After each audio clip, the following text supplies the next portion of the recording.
चला गया ऊपर तरफ, क्या बीज।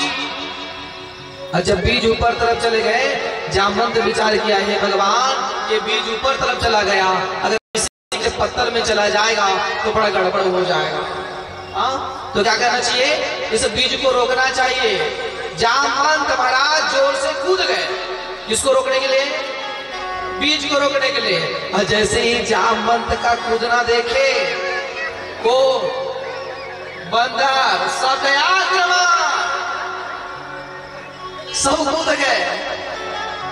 किसी के पत्थर में जाके कूदना, किसी के सिर पर कूदना। मां जानकी मैया राम से बोले, प्रभु मैं आपको पहले ही बोला था क्या कि इनको मत ले जाना ना, मत लाना, इन लोग अपना स्वभाव नहीं छोड़ेंगे। भगवान राम कहे मुझे क्या पता था, मैं तो आपके घर की सब्जी को टेस्ट कर रहा था, पर इन लोग को वेस्ट कर, मुझे पता नहीं था।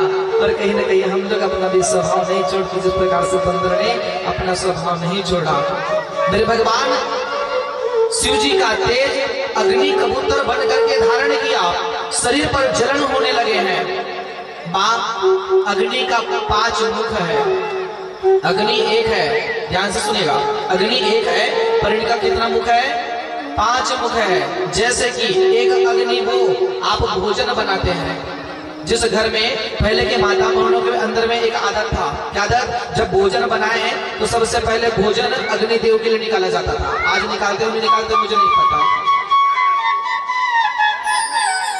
पहले की माताओं में एक आदत बन रही थी, जब भोजन बनाए तो पहला हिस्सा जब भोजन को बन जाए तो चूल्हा में डालते, चूल्हे में पानी बड़ा सुंदर रूप से घुमाते, चूल्हे में डालते और वहां सब सबको पकवान देता। पहला भोजन का हिस्सा अग्नि को दीजिए आप, क्योंकि अग्नि ने हम सबको भोजन दिया है पका करके, इसलिए पहला अधिकार बनता है। एक आहुति हम सब देते हैं,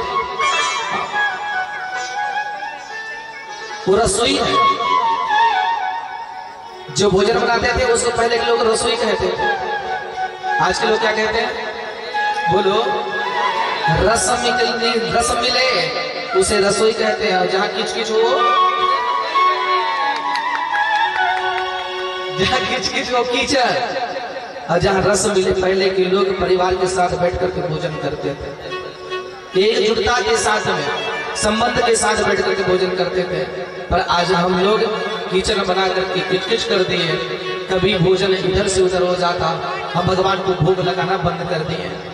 माँ अगर दूसरा मुख को आपको जानना है तो एक मुख और जानिए, जैसे कि कोई स्वाहा देते हैं, आहुति करते हैं, कहाँ, यज्ञ स्थल पर, और वहां पर में साकरा द्वारा आप आहुति देते हैं, ये अग्नि का एक मुख है।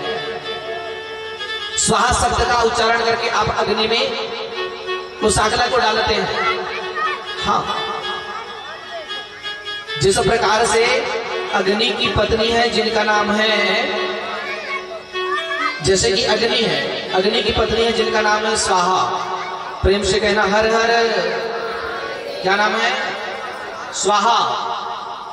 और पितृदेव की पत्नी है जिनका नाम है स्वधा, यज्ञ की पत्नी है जिनका नाम है दक्षिणा, ये कहीं ना कहीं पत्नी है। जब हम अग्नि में आहुति देते हैं तो स्वाहा बोल करके देते हैं, मतलब उनकी पत्नियों का नाम लेकर के बोलते हैं, तो वह भगवान अग्निदेव बड़े प्रसन्न होते हैं। दूसरी बात, पितृदेव को जब आप तर्पण कर रहे हो उस समय स्वधा शब्द बोल करके तर्पण करना चाहिए, पितृदेव प्रसन्न होता है। तीसरी बात, यज्ञ घर में करवा रहे हैं, कोई ब्राह्मण को बुला करके, महात्माओं को बुला करके, तो आखिरी में आपसे दक्षिणा लिया जाता है, तो वो दक्षिणा क्या, उनकी पत्नी है। जब हम दक्षिणा देते हैं तब हमारा यज्ञ सफल होता है। माँ कहीं न कहीं जुड़ा हुआ ये संबंध है। एक अग्नि का मुख वो है, जैसे कि हम शमशान घाट जाते हैं, एक लाश को जलाते हैं, शव को जलाते हैं, वहां भी एक आहुति देते हैं हम सब। किसका आहुति, शव का आहुति, लाश का आहुति हम सब देते हैं, वो भी अग्नि का मुख है, जहां हम बड़ा आनंद से देते हैं। बेटा भी वहां रहता है, खोपड़ी को फोड़ दो रे, खोपड़ी को फोड़ने के लिए बोलता है।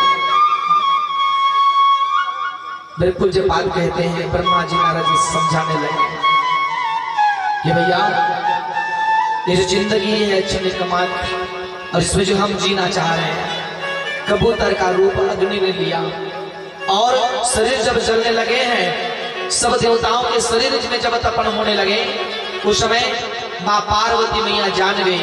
माँ पार्वती दौड़ करके आई है, सब देवताओं को देख करके कह दिए, अरे देवता, तुम अपने स्वार्थ के लिए स्वार्थवश होकर के मेरे पति के साथ तुम लोग दुष्ट काम किए हो। ऐ देवताओं, मैं तुमको श्राप देती हूँ, तुम सब बंध्या हो जाओ। क्या मैं श्राप देती हूँ, तुम सब बंध्या हो जाओ।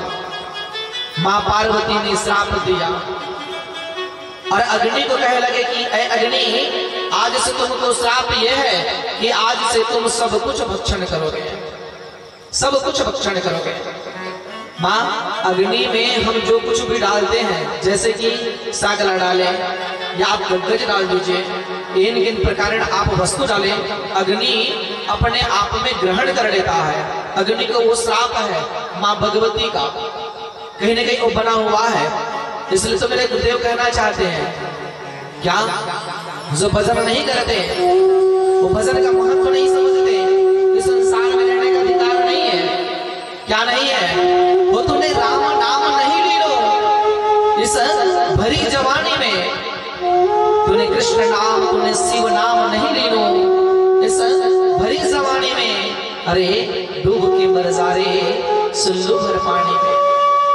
उस जीव को क्या करना चाहिए? संसार में कोई महत्व नहीं रह जाता उनके लिए, उनके लिए तो एक ही महत्व रखता है, उसे तो अब मर जाना ही चाहिए। क्या?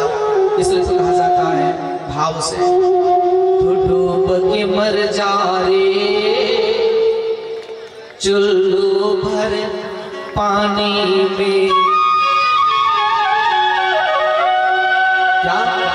तो डूब के मर जा रे चुल्लू भर पानी में। डूब के मर जा रे चुल्लू भर